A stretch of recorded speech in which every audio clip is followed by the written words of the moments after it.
बिस्मिल्लाहिर्रहमानिर्रहीम। नाज़रीन किराम अस्सलामु अलैकुम वरहमतुल्लाहि वबरकातुहू। पिछली वीडियो में यानी कि पार्ट नंबर 20 में हमने आपको ये बताया कि इमाम महदी कब आएंगे और उसमें हमने उन अलामात का तस्करा किया कि जो अलामात इमाम महदी के बिल्कुल करीब में यानी उन अलामात के ज़ाहिर होते ही इमाम महदी का ज़ुहूर हो जाएगा और इमाम महदी के ज़ुहूर के फौरन बाद क्या रिएक्शन होगा, क्या मामलात होगा, उसका तस्करा भी मैंने आपके सामने किया था कि जैसे ही इमाम महदी के ज़ुहूर की खबर फैलेगी वैसे ही क्या है, इमाम महदी के खिलाफ एक लश्कर आएगा जो मुल्क शाम से आएगा। सुफियानी उस लश्कर को भेजेगा और वो जो लश्कर होगा वो मकाम बैदा पर धसा दिया जाएगा। मकाम बैदा कौन सा है? देखिए, एक बैदा शाम में भी है और एक बैदा उर्दू में भी है, लेकिन शारह मुस्लिम अल्लामा नववी रहमतुल्लाहि अलैह ने ये लिखा है कि यहाँ बैदा से मुराद वो बैदा है जो जुल हुलैफा के करीब है। जुल हुलैफा मदीने से कुछ दूरी पर है। तो जैसे ही वो लश्कर मुल्क शाम से चलकर मदीने आएगा और मदीने में तबाही मचाएगा, कत्ल गारत गरी मचाएगा वो लश्कर, और फिर वो मदीने से निकलकर मक्के की जानिब जब बढ़ेगा तो मकाम बैदा जो जुल हुलैफा के करीब है वहां पर आकर वो लश्कर पूरा का पूरा धसा दिया जाएगा, जमीन उस लश्कर को निगल जाएगी। देखिए, आपने सुना कि सुफियानी एक लश्कर रवाना करेगा इमाम महदी के खिलाफ और वो लश्कर मकाम बैदा में धसा दिया जाएगा। तो देखिए, सुफियानी कौन है मैं आपको बताता हूं। हजरत अब्दुल्ला इब्ने क़िब्तिया से रिवायत है, इन्होंने फरमाया कि मैं और हजरत हसन इब्ने अली उम्मुल मोमिनीन उम्मे सलमा के पास तशरीफ ले गए तो हजरत हसन ने फरमाया, ए उम्मुल मोमिनीन, आप मुझे धंस जाने वाले लश्कर का हाल बयान कीजिए।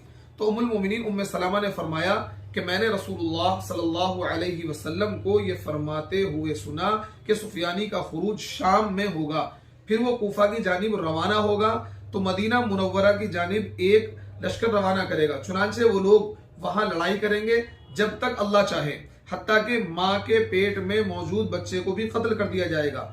और इस इंतिशार की सूरत में हजरत फातिमा की औलाद में से, या फरमाया कि हजरत अली की औलाद में से एक पनाह लेने वाला शख्स हरम शरीफ में पनाह लेगा, लिहाजा उसको पकड़ने के लिए वो लश्कर वाले उसकी तरफ निकलेंगे।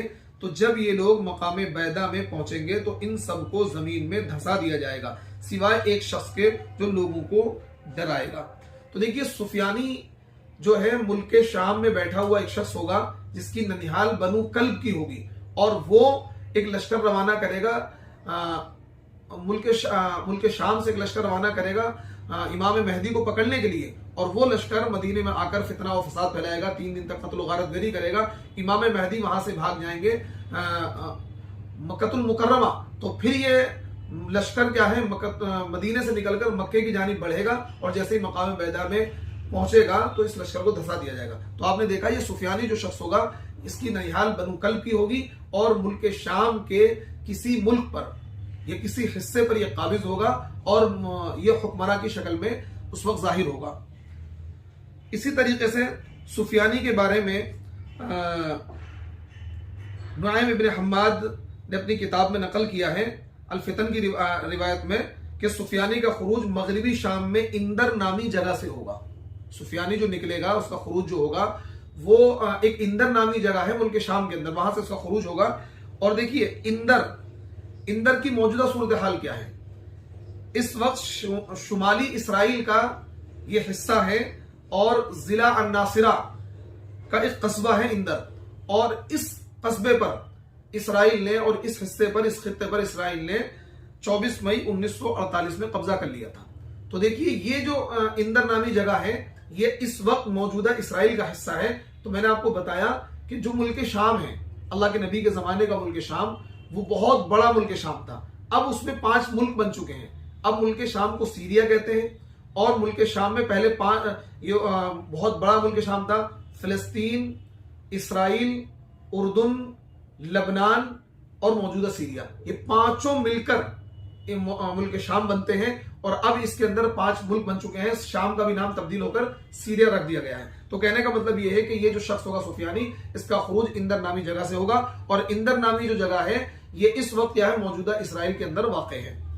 देखिए, इसी तरीके से मिशकात की एक शरह है मज़ाहिर हक, उसके अंदर ये रिवायत नकल की गई है।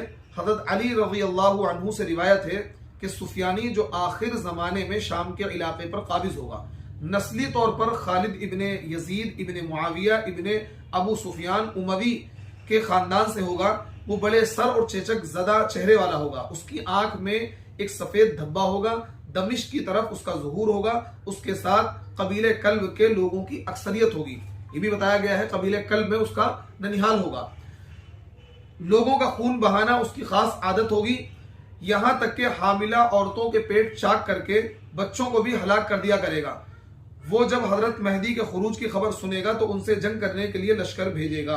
देखिए मज़ाहिर हक जदीद जिल्द नंबर 4 सफ़ा नंबर 43 में रिवायत मौजूद है और मज़ाहिर हक में इस रिवायत को सही कहा गया है। इसी तरीके से इन रिवायात के अलावा दीगर रिवायात से यह भी पता लगता है कि सुफियानी हजरत मेहदी से कुछ पहले शाम, उर्दुन, फिलिस्तीन में से किसी जगह पर कादिर होगा। शाम, उर्दुन, फिलिस्तीन में किसी जगह पर ये काबिज होगा, किसी जगह का हुक्मरा होगा, क्योंकि ये 5 मुल्क शाम में बन चुके हैं। फैजुल कदीर में जो फैजुल कदीर जिल्द नंबर 4 सफ़ा नंबर 128 में ये लिखा हुआ है कि इब्तिदा में वो बहुत मुत्तकी, परहेजगार, इंसाफ करने वाला हुक्मरा के तौर पर सामने आएगा लोगों के। उसके बाद शाम के अंदर मस्जिदों में खुतबे जो दिए जाएंगे जुमे के, उसमें उसका नाम लिया जाएगा। जब वो मजबूत हो जाएगा तो उसके दिल से ईमान निकल जाएगा और जुल्म और बदआमालियों का इर्तिकाब करेगा। तो ये सुफियानी का मुख्तसर सा तारुफ है, यानी जो शाम, उर्दुन, इसराइल, इनमें से किसी एक मुल्क पर काबिज होगा, इसका हुक्मरा होगा। इब्तिदाई तौर पर वो बहुत मुत्तकी और परहेजगार बादशाह की शक्ल इख्तियार करेगा, लोग उसको बहुत अजीज रखेंगे, उससे मोहब्बत करेंगे, लेकिन बाद में वो अपनी बदआमालियों में मुलविस होकर और मुसलमानों के खिलाफ हो जाएगा। तो इससे ये पता लग रहा है कि पहले जब वो जाहिर होगा तो मुसलमानों की हमदर्दी करेगा और मुसलमानों का एक मसीहा बनकर उभरेगा, लेकिन बाद में वो मुसलमानों के खिलाफ ही कत्ल क़िताल करेगा और मुसलमानों को नुकसान पहुंचाएगा। देखिए जब उसको गलबा हासिल हो जाएगा तो फिर उसका असली रूप सामने आएगा और मुसलमानों के खिलाफ 2 लश्कर रवाना करेगा। एक लश्कर मदीना मुनव्वरा की जानिब, दूसरा लश्कर जो रवाना करेगा मशरिक की जानिब। ये लश्कर मदीना मुनव्वरा में 3 दिन तक लूटपाट करेगा, 3 दिन तक कत्ल गारतगरी करेगा। फिर लश्कर मक्का मुकर्रमा की जानिब जाएगा। जब ये बैदा के मकाम पर आएगा तो अल्लाह तबारक व तआला हजरत जिब्रील अमीन को यह हुक्म देंगे कि इस लश्कर को धंसा दिया जाए। जिब्रील अमीन उस लश्कर को जमीन में धंसा देंगे। इसी तरीके से दूसरा जो लश्कर होगा बगदाद की तरफ जाएगा और ये लश्कर भी लूट मार करेगा, कत्ले आम करेगा। जो उसकी मुखालफत करेगा उसको कत्ल कर देगा, हत्ता के हामिला औरतों के पेट चाक करके बच्चों को भी कत्ल कर देगा। तो ये सुफियानी जो होगा इब्तिदान नेक और आदिल बादशाह बनकर उभरेगा। बाद में जब इसे पावर मिल जाएगी, ताकत मिल जाएगी, तो फिर ही क्या है, मुसलमानों का कत्लेआम करेगा। आपने सुना भी कि 2 लश्कर रवाना करेगा, एक इमाम महदी के खिलाफ और एक क्या है बगदाद की जानिब। बगदाद में भी लूटपाट मचाएगा, कत्ल गारतगरी करेगा ये लश्कर, और हत्ता के हामिला औरतों के पेट को चाक करके उनके बच्चों को कत्ल किया जाएगा। मदीने के अंदर लूटपाट मचाएगा और फिर मकाम बैदा में वो लश्कर धंसा दिया जाएगा। तो सुफियानी जो होगा वो गैरों का एक आलेकार होगा और गैर उससे काम लेंगे। तो देखिए इमाम महदी के ताल्लुक से कुछ बातें पिछली वीडियो में आ गई थी, कुछ बातें इस वीडियो में आ गई हैं। अब अगली वीडियो में हम आपको बताएंगे इमाम महदी आने के बाद क्या खिदमात अंजाम देंगे और उनका जो जमाना 9 साल का है या बाज़ रिवायतों के मुताबिक 7 साल का है। अपने उस 7 या 9 साल के जमाने में वो दुनिया के अंदर कौन सा निजाम नाफिज करेंगे और दुनिया के अंदर क्या खैर लेकर आएंगे और कितनी जंगें उनकी होंगी, किन जंगों में उनको शिकस्त होगी और किन जंगों में उनको फतह होगी। अगली वीडियो में हम आपको ये बताएंगे इंशाअल्लाह। अस्सलाम वालेकुम।